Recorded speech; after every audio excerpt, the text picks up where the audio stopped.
Hi, I'm Ian Fischer, Creative Director and Co-Founder at C-Prompt Games. Today we're going to be talking about economy in Millennia. In Millennia, your economy is based on the resources available to you on the map. We wanted to make sure the player recognized where the resources are and what they would do for that player. The economy is beyond me. I didn't design it. It's crazy. You can do trading and...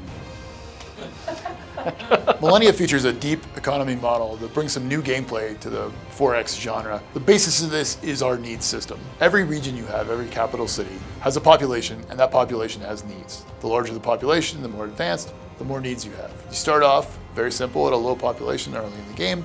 That new region just needs food. After a certain period of time, after it grows, you're going to start to need housing. As you get larger and larger and larger, more needs come into play. People start to need luxuries, they start to need information, they start to need power, they start to need education, they start to need sanitation. The larger and more advanced each one of your capital regions gets, the more you have to work to provide for them. The chief way that you provide for those needs is through goods. As the game progresses, more and more resources are available to the player. We wanted to make sure that the map didn't get too cluttered or too busy with additional things that the player doesn't need. So we focused on large, easy to see resources that can be gathered by the player. The map resources are not only unlocked by the age or the era that you're in, but also by the national spirit that you might have chosen. Early in the game, if you choose the seafarers, your economy is based on the seafaring people. Our good system at the baseline is sort of simple. If I build a forester in the forest, they chop down the trees and they give me logs. If I have the logs at the end of the turn, those logs turn into production. I can also take those same logs that I'm cutting down and I can send those from the forester to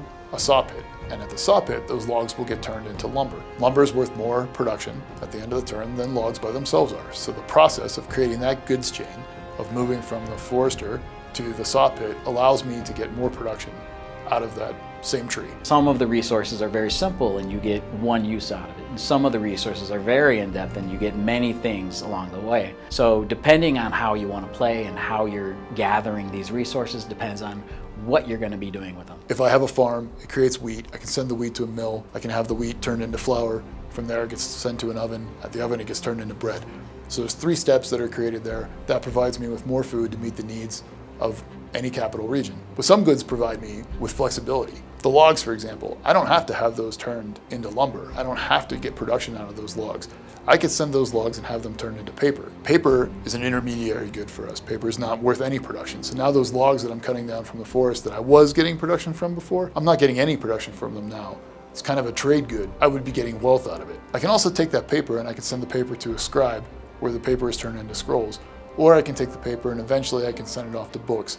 Or I could take the paper and I could send it off to have religious texts made out of the paper. Resources will change throughout the game. In the beginning, there'll be simple resources like stone and wood and iron. And as you progress, you might get things like titanium or ether or rare earth minerals. These things are what will dictate your armies and your playstyle. And some of them are very flexible.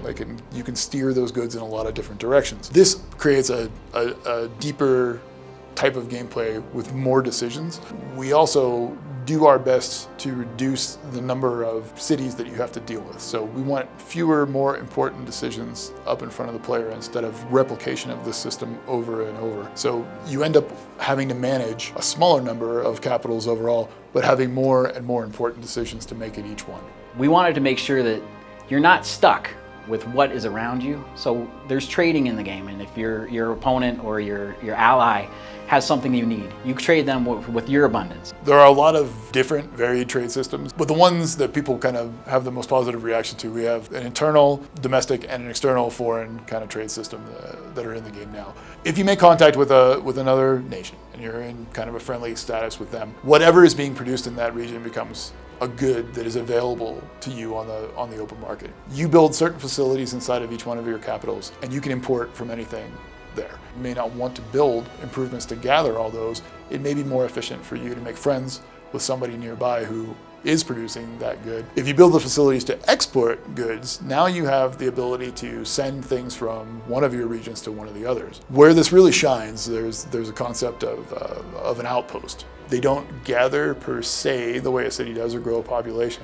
So if you build your trade post on top of a bonus good, now you have the ability to send that to any one of your regions that has capacity to import the goods. So if you see goods that are out in the world, you don't necessarily have to build a capital there and then build up the population and build all the infrastructure that you need to support that to gather them. If you can defend it, you can build an outpost there and you can use the outpost to gather the resources. A fairly common strategy is to use that to bootstrap new regions. So someone goes and sets up a number of outposts. They use the resources that they're gathering, be it food or production. When they set up a new region, they change the export from those places to their new region so that you have this new region with only one population, but being fed by 4 or 5 outposts in the game allows that region to grow very, very quickly.